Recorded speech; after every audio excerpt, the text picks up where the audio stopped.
Bismillahirrahmanirrahim. Assalamualaikum warahmatullahi wabarakatuh. Untuk memulai pembelajaran pada kali ini, mari kita berdoa terlebih dahulu. Berdoa mulai.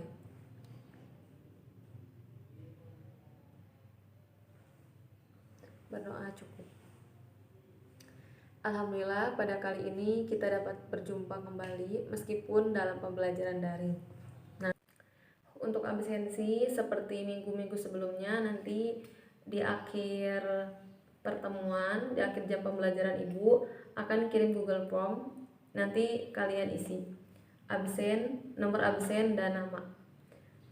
Minggu sebelumnya kita itu membahas terkait memahami hadis dari segi kuantitas dan kualitasnya.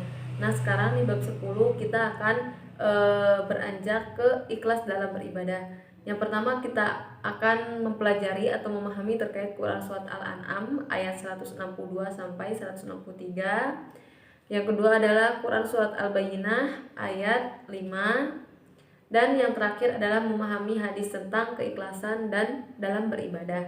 Karena di bab 10 kita itu judulnya itu ikhlas dalam beribadah, indahnya ikhlas dalam beribadah. Nah, langsung aja. Kalian bisa lihat di sini ada gambar terkait orang yang sedang sholat berjamaah. Langsung aja ke ayatnya. Bismillahirrahmanirrahim. Bismillahirrahmanirrahim. Qul inna sholati wa nusuki wa mahya wa mamati lillahi rabbil alamin la syarika lahu wa bidzalika umirtu wa ana awwalul muslimin. Yang artinya, katakanlah Muhammad, sesungguhnya sholatku, ibadahku, hidupku, dan matiku hanyalah untuk Allah, Tuhan semesta alam. Tidak ada sekutu baginya, dan demikianlah yang diperintahkan kepadaku. Aku adalah orang yang pertama berserah diri. Quran Surat Al-An'am ayat 162 sampai 163. Nah, dalam Quran Surat Al-An'am ini dijelaskan bahwa kita sebagai manusia, kita sebagai seorang muslim itu ketika kita beribadah, kita itu harus semata-mata karena Allah Subhanahu wa taala gitu. Jadi ketika kita beribadah jangan sampai kita itu memasukkan unsur-unsur lain, contohnya kayak unsur riya seperti itu.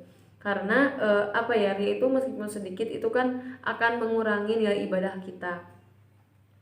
Apa sih contohnya? Jadi contohnya kayak seperti kita nih ibadah kepada Allah itu sholat. Nah, ketika sholat sendirian kita suka cepet-cepet, sholat sunnah rawatib sering ditinggalkan. Nah, ketika ada teman kita di samping kita itu tiba-tiba langsung sholat sunnah rawatib dengan dengan embel-embel atau dengan di hati itu meskipun sedikit ya, kayak pengen dipuji, bukan pengen dipuji, pengen kelihatan kita itu baik, kita itu di ibadahnya rajin. Nah, seperti itu tidak boleh. Itu kayak ada unsur riya dan nilai ibadah kita itu akan berkurang ketika kita melakukan memasukkan hal-hal lain dalam beribadah. Jadi itu semata-mata ibadahnya bukan karena Allah, tapi karena pengen dipuji teman. Nah, seperti itu. Yang selanjutnya adalah Quran Surat Al-Bayyinah ayat 5. A'udzubillahi minasyaitonirrajim. Bismillahirrahmanirrahim. Wa ma umiru illa liya'budullaha mukhlishina lahuddin hunafa'a wa yuqimus sholata wa yutuz zakata wa dzalika dinul qayyimah.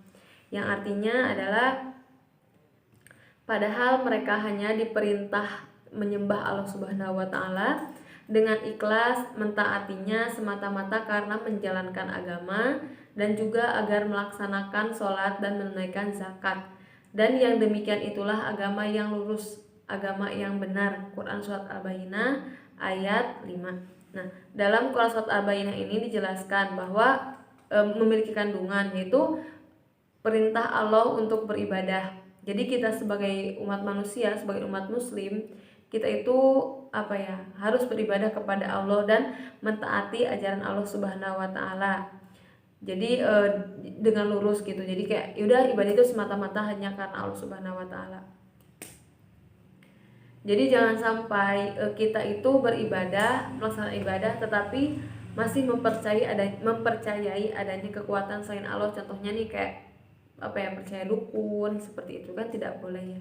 Atau percaya terhadap benda-benda terdahulu tuh yang dianggap keramat lah gitu, itu tidak diperbolehkan.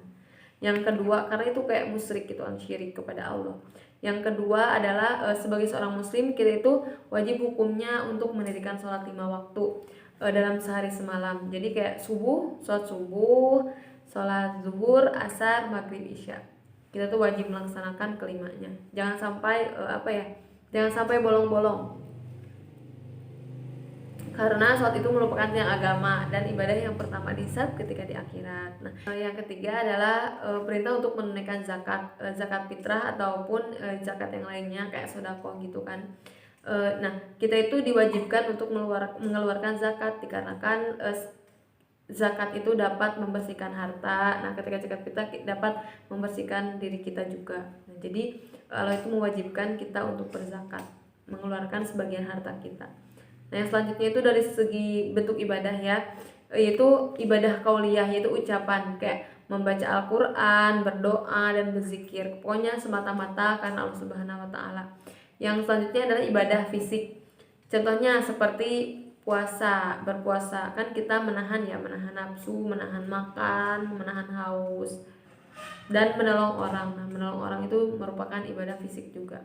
Yang selanjutnya adalah ibadah maliyah. Ibadah maliyah itu apa sih? Ibadah maliyah itu ibadah harta. Mal itu harta. Jadi melibatkan harta.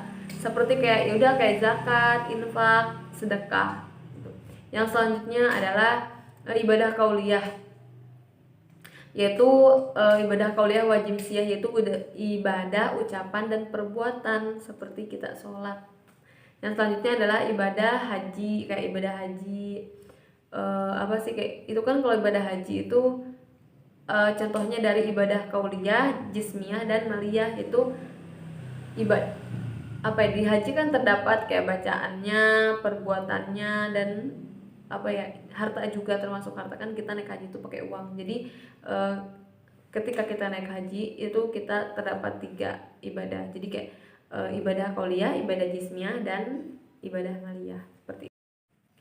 Nah, dengan demikian jadi segala bentuk ibadah yang telah diperintahkan oleh Allah Subhanahu wa Ta'ala seperti sholat, zakat, ibadah haji, nah itu harus disertai dengan keikhlasan. Jadi pokoknya hanya semata-mata karena Allah Subhanahu wa Ta'ala. Karena ketika kita ikhlas dalam beribadah itu menjadikan pribadi kita tuh kayak selalu ingat kepada Allah, selalu mendekatkan diri kepada Allah, seperti itu. Dari yang diriwayatkan dari Aisyah radhiyallahu anha bahwa Nabi Muhammad SAW melaksanakan sholat malam hingga kakinya bengkak-bengkak. Nah, Aisyah itu berkata, "Wahai Rasulullah, kenapa engkau melakukan hal ini? Padahal Allah Subhanahu wa Ta'ala telah mengampuni dosamu yang telah berlalu dan yang akan datang." Lalu beliau pun bersabda, "Apakah aku tidak suka jika menjadi hamba yang bersyukur?" Dan tatkala beliau gemuk, beliau sholat sambil duduk. Apabila beliau hendak ruku, maka beliau berdiri kemudian membaca beberapa ayat lalu ruku. Nah, jadi dalam hadis itu dijelaskan bahwa Rasulullah itu selalu melaksanakan sholat malam dan sampai kaki beliau itu bengkak. Kenapa melakukan itu? Karena beliau itu melaksanakan sholat itu atas dasar ikhlas. Jadi semata-mata hanya karena Allah Subhanahu wa Ta'ala, mencari keridhaan Allah Subhanahu wa Ta'ala gitu. Jadi beliau itu mengekspresikan rasa syukurnya dengan sholat malam tersebut. Nah, yang terakhir adalah implementasi dari ikhlas dalam beribadah. Yang pertama itu selalu beribadah kepada Allah Subhanahu wa Ta'ala secara ikhlas tanpa adanya riya dan syirik.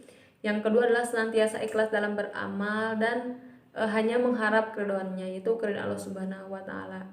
Yang selanjutnya adalah selalu melaksanakan amal soleh agar selamat di dunia dan di akhirat. Nah, yang selanjutnya itu senantiasa beribadah kepada Allah Subhanahu wa Ta'ala dan mentaati ajaran agama.